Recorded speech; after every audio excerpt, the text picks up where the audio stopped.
never know who we have in this country that might be watching or pick up on it. But many of these people do have families back in.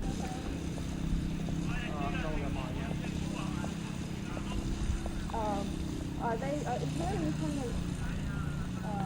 There has been some anxiety. Some of the folks that, we had a work group not moving fast enough on their case. I think that was what they were saying, as I recall. And so that I would say yes, that with the food strike as such, or refusing to eat food, would be an indication that they were getting anxious about the time that was being taken to.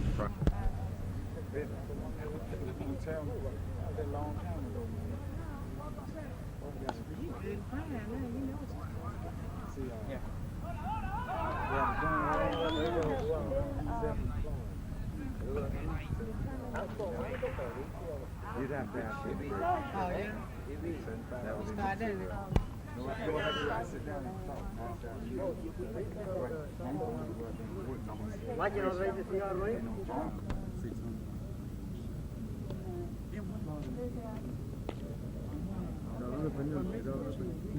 They can interpret for you. Ha tenido el deseo de volver a Cuba, que en vez de estar aquí.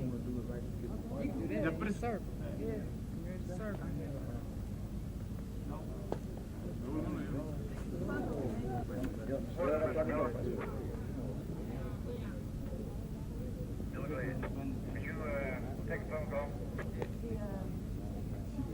And it's 4161. Actually, they have.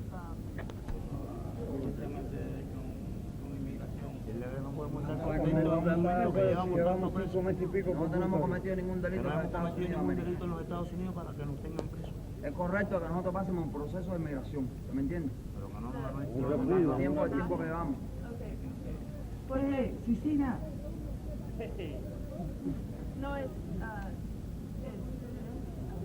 you doing?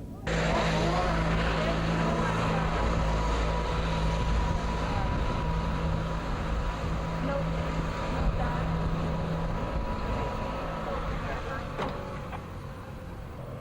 Can you wait that long, Bob? If not, send one of your people down there.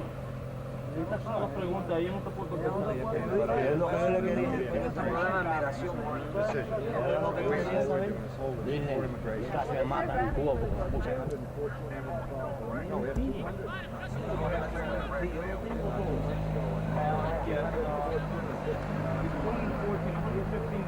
Se espera, tiene todos los políticos espera.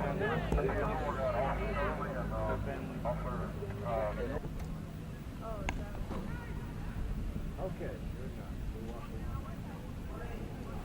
We'll go over this way.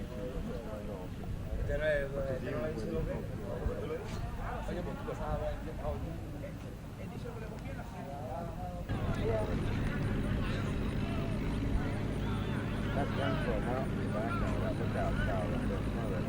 Forestry towers, I think they stopped. That's what they stopped manning back a couple of days ago. September 31st was the last day.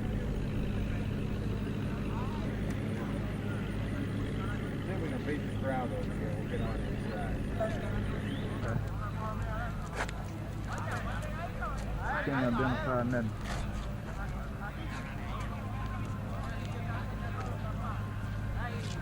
In the morning, and their day ends at 3:30, 4 o'clock p.m.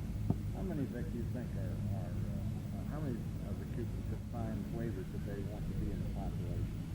Would you say? Those who don't want to work, why would they? Did they have any reasons? Or? I can't answer that. I don't know really. What I the just think feeling I would is. get bored, you know. Yeah, I don't know. Of course, the ones that you'd ask are inside now. Have they indicated that they don't consider themselves as criminals, and maybe they don't want to mix with criminals? You can answer that. Have most of them said that they are, the ones that I talked to earlier said that they had been political prisoners in Cuba. And I think what I'd caution you about, Lisa, is that Mr. Resto can answer specifics, but I'd ask that you not ask him to give opinions about what the refugees have said to see if it jives, because that puts us on the spot. Inmates wear those hats. Okay. But I thought it was kind of interesting that we bought those right after the Cubans arrived, and I said, now that's what you call a divot. All of it, those are just what all the inmates wear that work outside, have that straw hat, but it...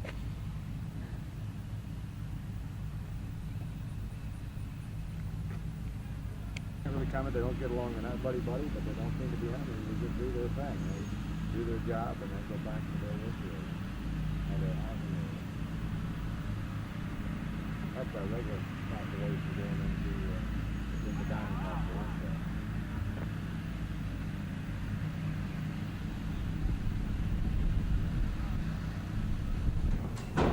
Yeah, that's true too, right here.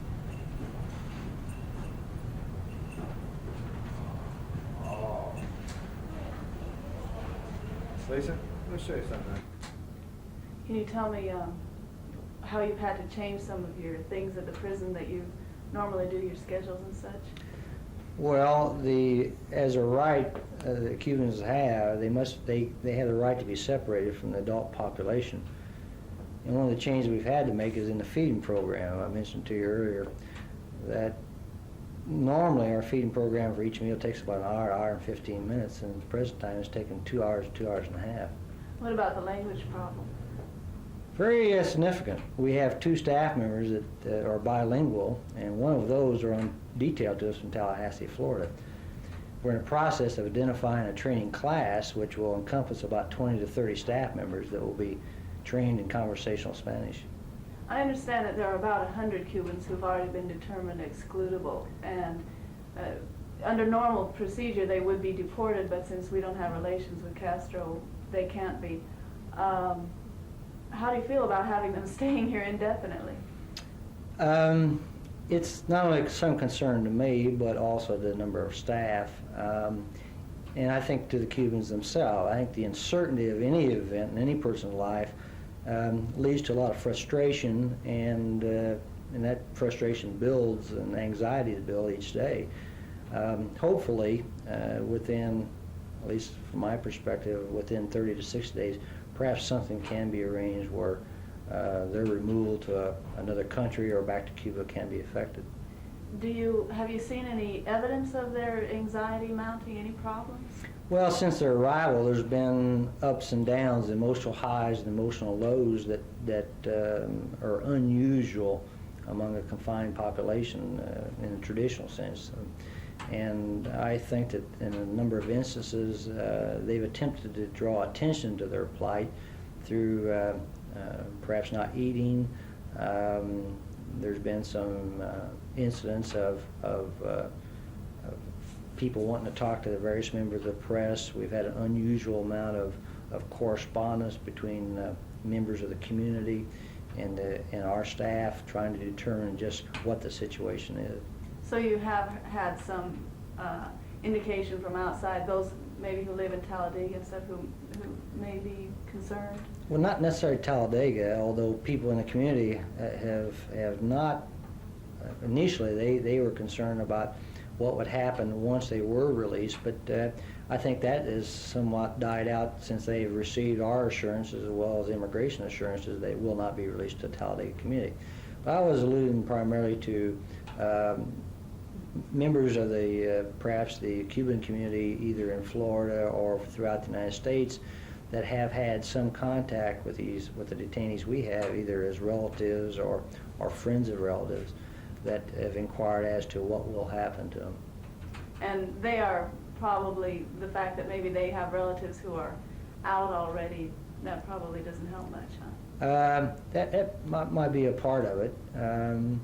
I think, though, that for the large part, and looking back to May 3rd when we first received the first refugees, I'm pretty proud of what our staff has done, and I have to say that the refugees themselves have conducted themselves in a satisfactory manner. I think that we have not had the incidents that you read about in the news media or hear through the news media that they've had at Indiantown Gap, Fort Chaffee, Camp McCoy, and some of those other places. And I think that our staff as well as our facility lends itself to a more calmer situation. What about, how long do you think this can go on? How long can you hold them? Indefinitely, in terms of our ability to hold and detain them.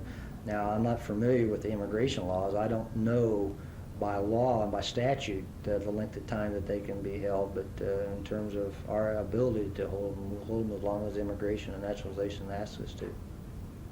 Okay, thank you. But, you know, the news media, they keep surfacing, you know, what will happen, particularly on the Puerto Rico situation where there was indication. Matter of fact, I read in the Anniston Star where they queried someone on the White House staff about the refugees going to. They indicated at the time, yes, that some of the refugees would be sent to Puerto Rico. However, the hardened criminals would not. And so that's. And you don't know whether that's so, or? I just don't know. In fact, you know about as much about the situation as. In fact, I know you know as much about the situation as I do. Let's see what's on the menu today.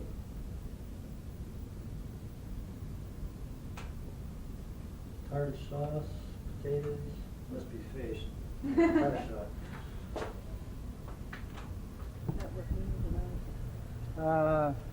Yes, I have. I've given you the same restrictions I've given you.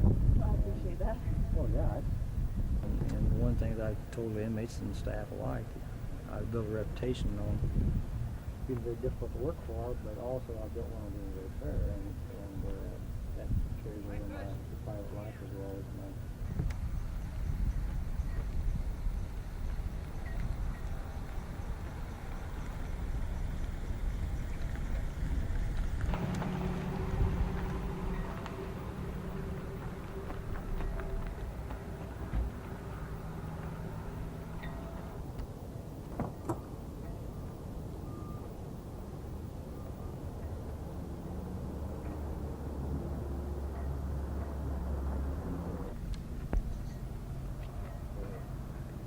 Some of the Cubans seem more restless than it.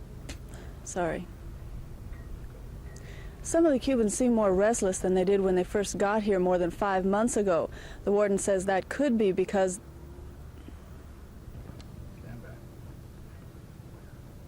Many of the Cubans seem more restless than they did when they first got here more than 5 months ago. The warden says that could be because some of them have no more certain futures now than they did then. Lisa Nielsen, WSFA TV News.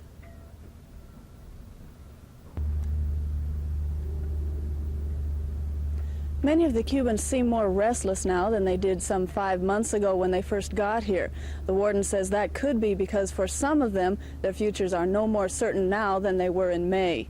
From the Federal Correctional Institution at Talladega, Lisa Nielsen, WSFA TV News. Many of the Cubans seem more restless now than they did when they first got here more than 5 months ago. The warden says that could be because for some of them, their futures are no more certain now than they were in May. From the Federal Correctional Institution at Talladega, Lisa Nielsen, WSFA TV News.